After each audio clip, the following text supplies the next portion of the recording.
Hello, my name is Dr. Peter Terzop, and I'll be just talking just briefly about sources.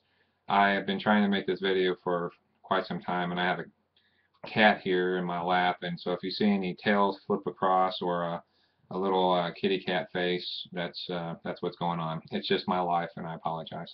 The idea here, though, is to talk about sources, and sources are something that's very critical to work for the simple fact that it's one thing to give an opinion, it's one thing to give a weighted opinion. And to use a real world example, I can say, in my time during Amazon.com, I developed the Green Amazon program, or they later called it the Amazon Green. It's a global energy program, and that started at Campbellsville, Kentucky, when I was a manager there. And it was a great honor, and it was a wonderful project. But as we did it, we didn't say, well, I think this, or I want that, or I feel this. We said, look, here's the deal. This is my opinion. I'm an expert. I've done this type of stuff before. And as a manager, there's these facts and this facts, and here's the evidence, and here's the sources.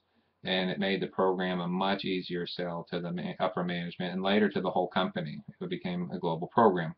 So this is something that I'd like to note that that's a real world application in how we do things. So when we talk about sources, sources allow us to support our work.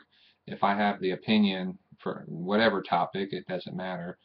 It's a lot better when I say, look, this author stated in this year the following information, and then I can put my opinion on that or interpret what they said. Now that gets us into several things: is what type of sources are there? And I always say go to the library at the school. It's a great source. It's a great place to find sources.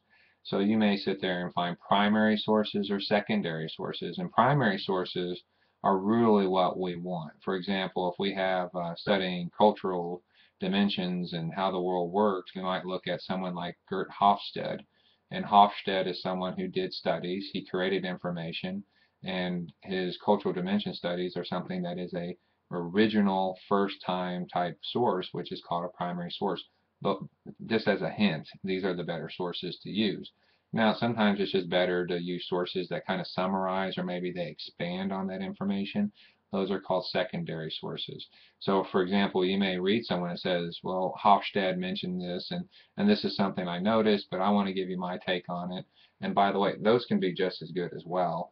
It's something that you just have to make sure it's of a good quality. How do you know that? Well, when you see journals, when you see publications by, like, say, the Journal of Marketing, Journal of Political Science, there's all these different professional journals. Those are things that you may want to look at a little bit more. Even though they're secondary, they're still solid sources. Then we get into the issue of website sources. We don't want to use wiki anything, Wikipedia, wiki notes, websites like Mind Tools and things like that. We want to make sure that we're using good academic sources. The recent encyclopedia, like the Wikipedia, you can use it. Go out there and look at it. Read what it is. It may tell you what a topic is. It may give you a good brief summary, but anybody can change it and anybody can add to it, and it can be dead wrong. And it's not good to write a paper based off something you read on Wikipedia just to come to find out it wasn't true, and the professor's not going to be happy when it's wrong like that. So avoid websites that may look a little suspect. If you do Google or Giggle or whatever we use now, make sure that you're looking at it from an academic perspective. There are things like Google Scholar, and that's a good website.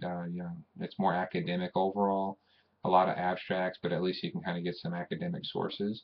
You can always just Google in general or search in general, and you'll find some things that work. For example, you may be talking about a current company, and you're going to have to use the website a little bit.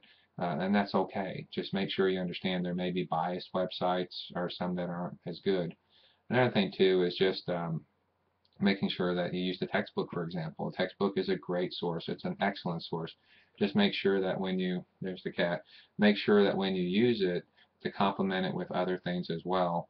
What I'd like to see too is, here's the cat, so all the cat lovers out there can see Miles. And if I don't massage him, he'll get out of control. Um, the idea is to make sure that you use the textbook with other sources, not just as a sole source. It's okay to cite in discussion posts, papers, any type of assignment at all. It just shows that you did the research, and it shows you did a little bit more work. And from a professor's perspective, and here's another hint, is that if you sit there and use sources and show me your research and in all of your assignments and do it in proper APA, you know, it's just that much better. So make sure you're using the online writing tools or labs and the Purdue Online and the student resources at the college. And if you need help, call me and I'll get you there to the right people, or I can help you out.